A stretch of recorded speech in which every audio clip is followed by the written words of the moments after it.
हेडलाईन्सचे प्रायोजक आहे NBC bearings, लांब पळण्यासाठी। सांगलीच्या जागेवरनं काँग्रेस राष्ट्रवादीच्या नेत्यांनी नोटंकी बंद करून मवियाचं काम करावं।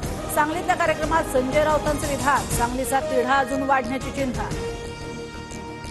भरकटलेली विमानं गुजरातच्याच दिशेनं जातात, संजय राऊतांची अप्रत्यक्षपणे काँग्रेसच्या विश्वजित कदमांवर टीका।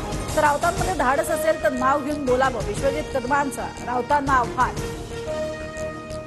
सांगलीबाबत काँग्रेसची नागपुरातील बैठक निष्फळ, ठाकरे काँग्रेसमध्ये अदलाबदल होणार की नाही याकडे लक्ष। आता पुन्हा दिल्लीमध्ये काँग्रेसची बैठक होणार। कल्याणच्या जागेवर शिंदेचे पुत्र श्रीकांत शिंदेच लढणार, देवेंद्र फडणवीसांकडून उमेदवारी जाहीर। श्रीकांत शिंदे मोठ्या मताधिक्यानं निवडून येण्याचा फडणवीसांना विश्वास। श्रीकांत शिंदेंना मतदान न करण्याचा भाजपा आमदार गणपत गायकवाड समर्थकांचा निर्धार। तर व्यक्तिगत अजेंडा राबवून महायुतीचं वातावरण खराब करू नका, श्रीकांत शिंदेंचा गायकवाड समर्थकांना सल्ला।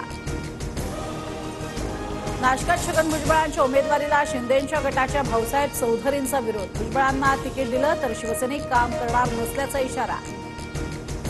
कोल्हापुरात मंडलिकांचा पराभव करणं देवालाही शक्य नाही, वेळ पडल्यास मतदानासाठी अमेरिकेवरनं हेलिकॉप्टरनं माणसं आणू, मंत्री हसन मुश्रीफांचं विधान चर्चेत।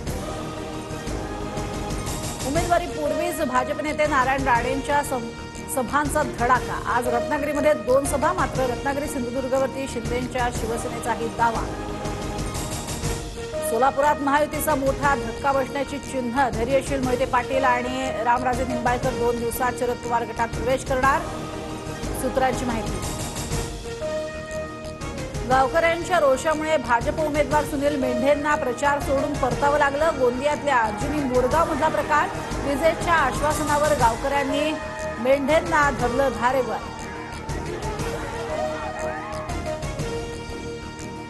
शिंदे गटाच्या आमदार आणि नेत्यांची वर्षावर बैठक सुरू, विजय शिवतारे, गोगावलेंसह शंभूराज देसाई, संजय शिरसाट उपस्थित। शिंदे गटाचं निवडणुकीसाठी मायक्रो प्लॅनिंग सुरू।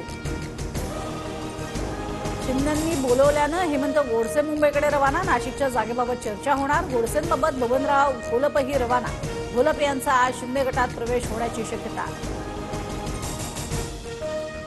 बारामतीमध्ये मोदी विरुद्ध राहुल गांधी लढत, हे फडणवीसांचं वक्तव्य हास्यास्पद, फडणवीसांकडनं नॅरेटिव्ह बदलण्याचा प्रयत्न, जयंत पाटलांची टीका।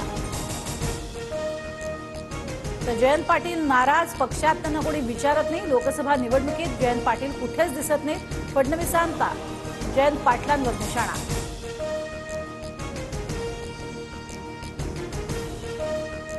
हेडलाईन्सचे प्रायोजक आहे एनबीसी बेरिंग्स, लांब पळण्यासाठी।